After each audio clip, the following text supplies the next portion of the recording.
y'all, how's it going? It's Swebe, and if you haven't heard yet, Battlegrounds is starting Season 4, the brand new season, on May 9th. If you missed that announcement, up in the top right, you can click there. There's a video all about it. But if you know what I'm talking about, then you know that we have a lot of new minions coming, and a lot of minions leaving, buddies are leaving, lots of things are changing. So this series is specifically about all of the new minions. We're seeing how each of the minion types have changed into this new season.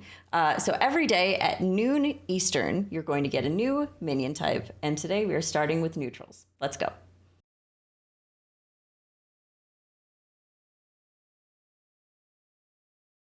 Obviously, neutrals are the most important minion type, if you can call them a minion type, because they're in every single game.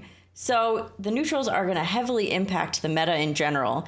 And, you know, tier 4 and above usually can give you, whether it's like some kind of line or, you know, some kind of assistance. We're looking at like the Dortolan, if you took a lot of damage last turn, a little bit of a comeback mechanic. We have Leroy and Mantid. We have Bran. We have Rivendare. We have so many things here. So, of course, the state of this entire season, the state of this game is going to be very impacted by the neutral minions.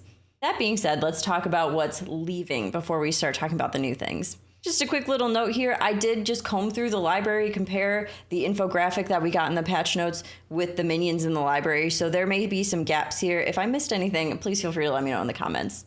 But getting into it, first on tier 1, we have Tavern Tipper leaving. This is a minion that makes sense to leave. I mean, it was very helpful when you could consume it or, you know, transfer the stats somehow. It became a really great, you know, stat gainer for a late game mechanic.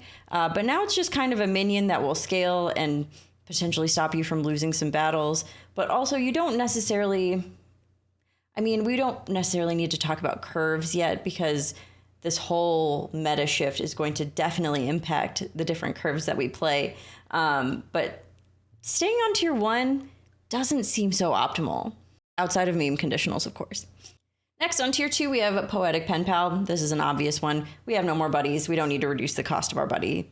That's fine. After that, on tier 3, we have Arm of the Empire leaving. This was a great attack stat gainer for our taunts. I don't know how necessarily taunt relevant this meta is going to be. There's a lot of synergy within minion types, which we'll talk about here in a second. But Arm seems kind of almost like unnecessary, so definitely felt like something that could leave and it would be fine. That sounds so rude. I'm sorry, Arm of the Empire, you're going to be missed. Menagerie Meta was really fun with you. It was a great time, and we'll leave it there. On tier 4, we have Master of Realities leaving.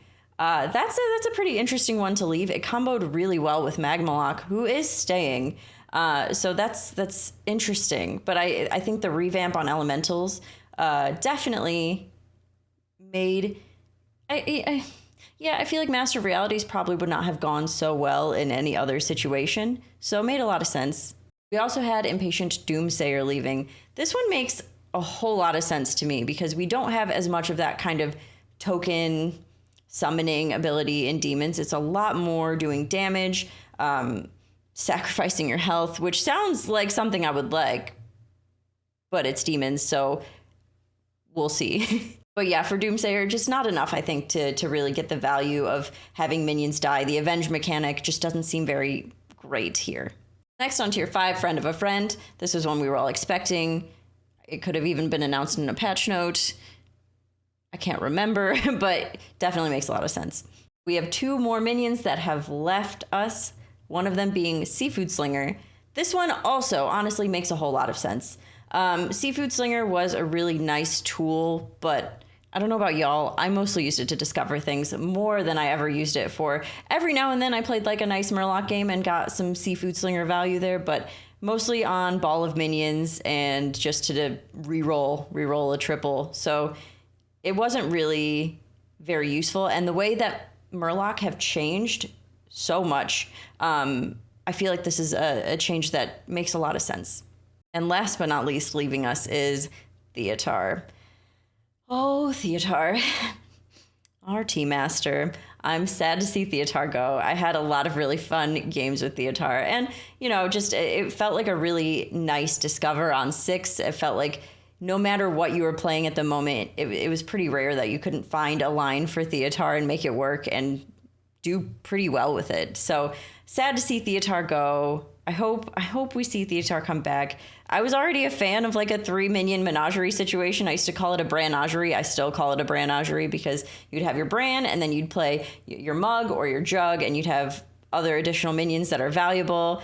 And Theotar it's just right there, just perfect. So I'll definitely miss Theotar. Just going to take a moment of silence for Theotar.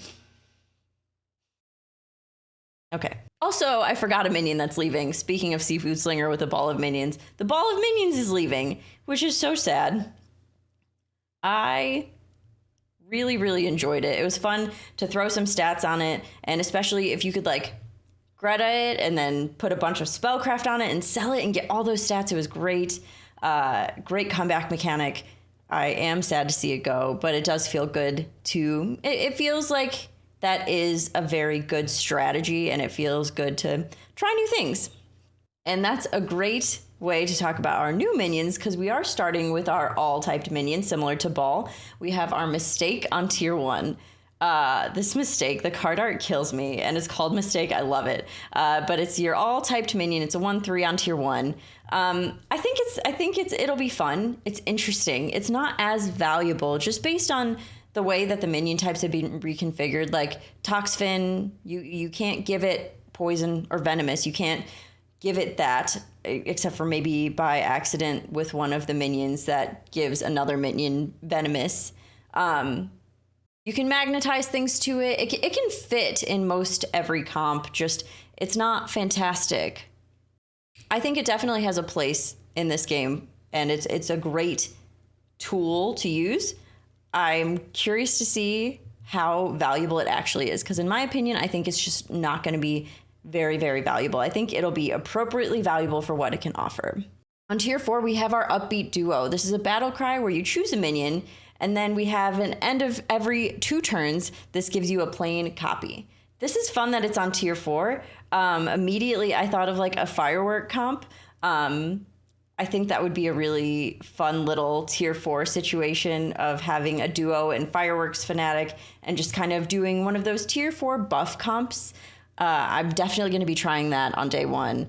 And I think it would be really cute, especially with Bran. I know we were waiting for it, but the battle cry of choosing 2 minions would be kind of cute. I would kind of like it.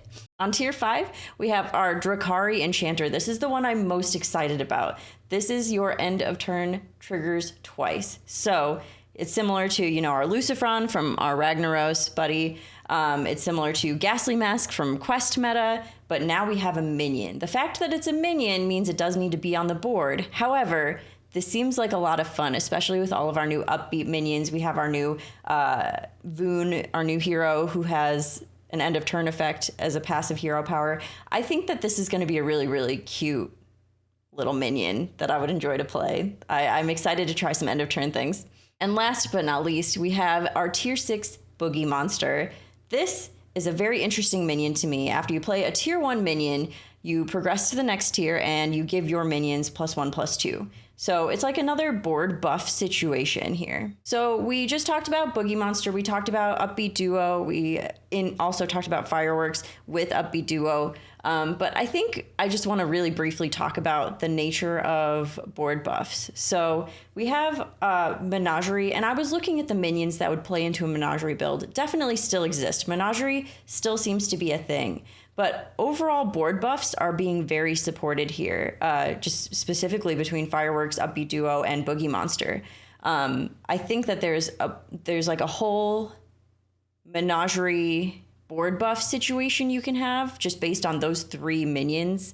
And I'm really intrigued at what that could offer. The Boogie Monster doesn't seem like something that would stay on forever, because of course, as you get to those higher tier minions, like finding the 4 and the 5 and the 6, it might not be so bad, especially later in the game. But I'm very interested in the gameplay on the Boogie Monster. I think that it's actually going to be a sleeper, maybe. We'll see. But the nature of board buff feels much more relevant in this new meta, much more supported. So opposed to a Menagerie meta, opposed to, Branagerie, Lightfang, we have our board buffs. Also, speaking of Light Fang, let's talk really quickly about, I grouped these 3 minions together, although there's one outlier. We have Bran, we have Titus, Rivendare, and we have Light Fang. Light Fang doesn't necessarily fit Bran's battle cries. Titus is Death Rattles. Light Fang is just, one of those minions I keep with the other 2. But Light Fang overall doesn't seem the best. It didn't seem the best last patch, and I think that it continues to maybe just kind of be something that you don't really enjoy tripling into. There's a lot of synergies built into these minion types, so Light Fang you may need to very much put some effort into building a menagerie that would support a Light Fang situation. As for Titus seems fantastic. We have a mech situation and a beast situation and undead. That all are being very supported by Titus. There's plenty of death rattles that are relevant. So Titus, of course, very, very essential, as Titus has been. And then Bran. Bran has had these moments where Bran has been incredibly overpowered, and then just, Spellcraft coming in made that not so relevant because Spellcraft is not Battlecry, and that was very helpful. And then we saw the second iteration of buddies. That was any buddy that was broken with Bran. That was a lot of BR words. Broken with Bran turned into a Discover on the Cell, which was very, very helpful. I think at this point in this meta, Bran may be the least relevant that he has ever been, which is really intriguing. And I as a Bran stan, I love Bran. Bran is probably my favorite minion of all time. I'm excited to see what Bran's capable of in this meta. And honestly, I'm kind of excited to see maybe a very normal power level on Bran, because I don't think that he's going to feel so good to triple into more often than not. Dragons have a pretty nice little battle cry buff coming for them. But overall, I don't have high hopes for Bran, which is exciting for me. I think that there's nothing super broken here, and I am a fan. Next, let's talk really quickly about our Leroy and our Mantid. These, of course, are techs that can be used to break through some very large minions.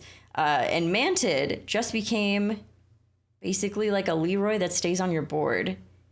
Like, gets one hit with the Venomous, and then after that is just whatever stats you get on the Mantid. I think that's going to make Mantid a whole lot worse. Leroy, however, Leroy still being... Leroy didn't change, and Leroy is as relevant as Leroy was. There are going to be, I feel like, larger, healthier minions in this meta, just based on what I've seen, with the exception of Undead and Beast and potentially Mech, but mostly Undead and Beast. So I feel like there's not a lot of room there for Leroy and those 2 minion types, but otherwise, absolutely yes. And I feel like Mantid is more of a... You think you're going to die, and you need to use that one Venomous in hopes to kill the one big thing and live. Mantid feels a whole lot worse to me. The tech abilities that those 2 have is very interesting, and I'm curious to see how relevant they'll be. There's one more thing I wanted to talk about here. I kind of very briefly talked about it with the Doomsayer, the Avenge mechanic. We are getting a mechanic. We've had End of Turn, but we're getting it in a much larger sense now. Much more support in terms of those upbeat minions, the new hero, we have our Drakari. So End of Turn is going to be much bigger than it ever has in Battlegrounds. And Avenge seems to be really going away. Like, I made several notes as I was looking at all the minions. Like, milk comps are kind of done. There's not a lot of minions. Beast Undead. But aside from that, like, there's not a lot of minions that summon other minions, which means that any of those milk comps, and we saw Lightspawn going away, which was an Avenge unit. We see Doomsayer going away. We have a lot of really important Avenge units that are gone now. But instead, we have these end of turn effects that give you a random dragon, or give you a random pirate, or golden 2 pirates, or golden 1 pirate. We have these end of turn effects that I think we are going to see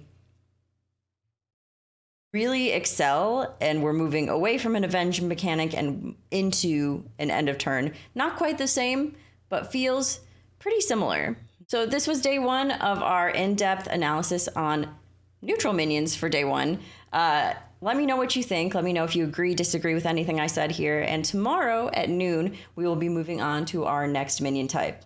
And I had to check, but our next minion type tomorrow is beasts. So we'll be talking about some beasts at noon Eastern.